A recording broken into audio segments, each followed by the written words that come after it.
Il y a un navigateur que Google voudrait que tu découvres jamais. Il bloque ses pubs, protège tes données et te paye pour regarder de la publicité. Ça s'appelle Brave et derrière ce projet se cache l'un des hommes les plus influents de l'histoire du web. Un homme qui connaît les rouages du business digital mieux que quiconque et qui a décidé d'en changer les règles. Parce que Brave ne s'est pas contenté de créer un navigateur plus rapide, il a voulu détruire le modèle économique qui fait vivre la moitié d'Internet. Et ça, Google ne pouvait pas le laisser passer. Mais Brave n'est pas non plus un saint. Il y a eu des scandales, des erreurs graves, des décisions qui ont failli tout faire s'effondrer. Et c'est exactement ce qu'on va voir aujourd'hui. Comment un navigateur est passé d'une idée radicale à l'ennemi public numéro 1 de Google. Si ce genre d'histoire vous fascine autant que moi, abonnez-vous maintenant et activez la cloche. Chaque semaine, on décortique les coulisses des entreprises qui ont changé ou tenté de changer le monde. L'histoire de Brave ne commence pas dans un garage, ni autour d'une table de réunion. Elle commence par une humiliation publique. Nous sommes en 2014. Brendan Eich, le créateur de JavaScript, vient d'être contraint à démissionner de la direction de Mozilla. La raison, un don de 1 000 $ fait en 2008 pour soutenir une loi anti-mariage homosexuel en Californie.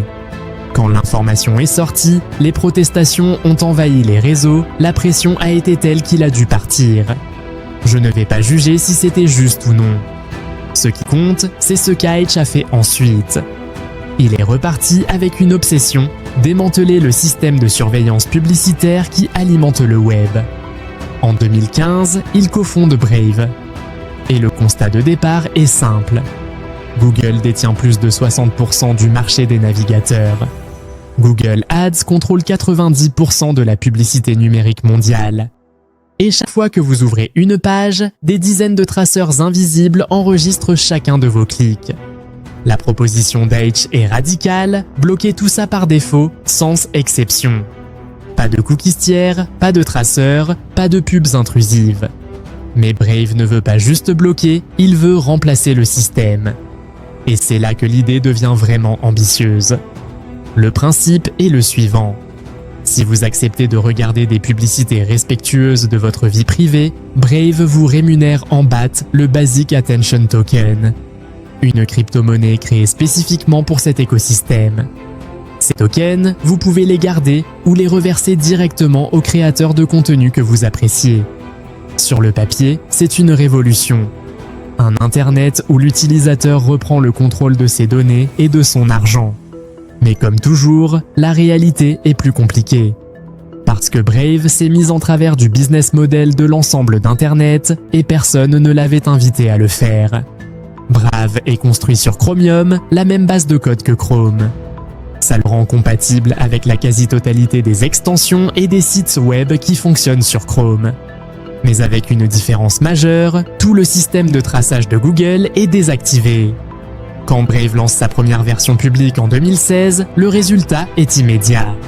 Le navigateur est 3 fois plus rapide que Chrome sur les sites bourrés de pubs.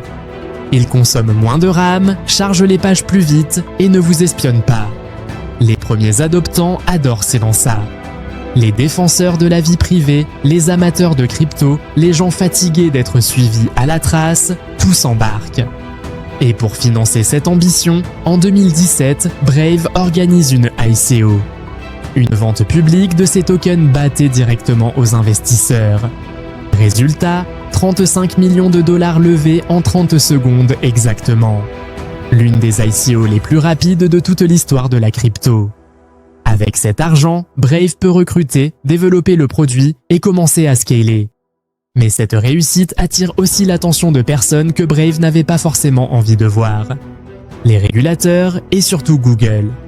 Parce que si vous pensiez que Brave allait grandir tranquillement, vous sous-estimiez la puissance de son adversaire. Dès que Brave commence à apparaître dans le Google Play Store en 2018, les problèmes surgissent. Des avertissements de sécurité infondés, des avis négatifs suspects, des mises à jour bloquées sans explication claire. Le genre de turbulence qui arrive quand vous touchez à quelque chose que quelqu'un veut protéger. Et ce quelque chose, c'est le modèle publicitaire de 200 milliards de $ par an de Google. Chrome représente à lui seul la porte d'entrée vers cet empire. Un navigateur qui bloque les pubs de Google par défaut, c'est une menace existentielle. Mais voilà le problème avec Brave. Google n'a même pas eu besoin de le détruire. Brave a failli se détruire tout seul. Première grande crise, les éditeurs de presse. En 2016, 17 grandes publications, dont le New York Times et le Washington Post, publient une lettre ouverte contre Brave. Le message est clair, vous bloquez nos publicités, vous remplacez nos revenus par vos propres pubs et vous appelez ça de l'éthique. Brave répond que son système de donation en BAT offre une alternative viable. Sauf que cette alternative ne décolle jamais. Les utilisateurs ne donnent presque rien, des centimes par mois, pendant que les médias continuent de perdre de l'argent. Ensuite vient le scandale qui touche vraiment au nerf. En décembre 2018, le youtubeur britannique Tom Scott fait une découverte troublante. Brave affiche le nom et la photo de créateurs comme lui pour collecteurs des dons en leur nom, sans leur accord. Et quand personne ne réclame cet argent, Brave le garde pour lui. Tom Scott rend tout public sur Twitter.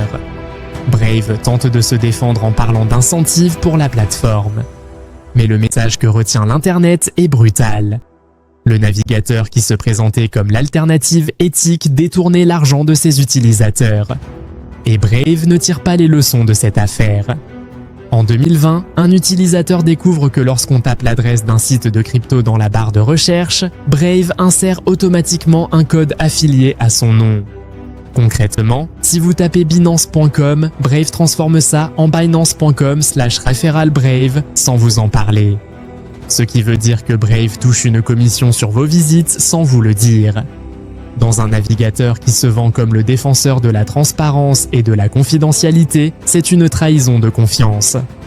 Brave présente ses excuses, retire la fonctionnalité, parle d'erreur. Mais les dégâts sont là. Et puis arrive février 2021, le scandale le plus grave de tous. Brave propose une fonctionnalité appelée fenêtre privée avec Tor. Le réseau Tor est utilisé par des journalistes, des militants, des dissidents dans des régimes autoritaires. Des gens pour qui l'anonymat n'est pas une préférence, c'est une question de survie. Or, des chercheurs en sécurité découvrent que le mode Tor de Brave laisse fuiter les adresses Onion vers votre fournisseur DNS. Autrement dit, toute personne surveillant votre connexion peut voir exactement quel site vous visitez. L'anonymat que Brave promettait était une illusion. Ce bug était présent dans les versions stables depuis novembre 2020. 4 mois pendant lesquels des utilisateurs vulnérables ont navigué en croyant être protégés. Brave corrige le problème dans la version 1.20.8, mais le mal est fait. Chaque fois qu'un de ces scandales éclate, les défenseurs de Chrome en profitent. Vous voyez, Brave c'est une arnaque, restez sur Chrome. Ce qui est paradoxal, parce que Chrome vous surveille en permanence, lui. Mais la narration avait pris. Et pourtant, Brave continue de croître. Pourquoi ? Parce que le navigateur, lui, fonctionne vraiment. Il est rapide, il consomme moins de ressources que Chrome, il bloque les pubs nativement. Et les gens qui voulaient juste un navigateur plus propre sans plonger dans les polémiques étaient satisfaits. En 2021, Brave lance son propre moteur de recherche indépendant, Brave Search. Construit depuis zéro, sans dépendre de Google ni de Bing. Pas parfait, mais une vraie alternative. Brave intègre également un portefeuille crypto natif, le support Tor, un firewall, un VPN et même un assistant IA baptisé Léo. L'objectif est de devenir un écosystème complet, pas juste un navigateur. Et puis arrive 2024 avec une surprise que personne n'avait anticipée. En mai 2024, après tous ces scandales, après des années de critiques, Brave enregistre son meilleur mois de croissance de toute son histoire. Plus 7,3% d'utilisateurs en un seul mois. Plus de nouveaux utilisateurs que sur toute l'année 2019 réunie. Et en septembre 2025, Brave franchit la barre des 100 millions d'utilisateurs actifs mensuels. Ce n'est pas Chrome, mais ce n'est plus une expérience de niche non plus. C'est le seul navigateur indépendant en croissance pendant que Firefox, lui, continue de perdre du terrain. Et voilà la plus grande ironie de toute cette histoire.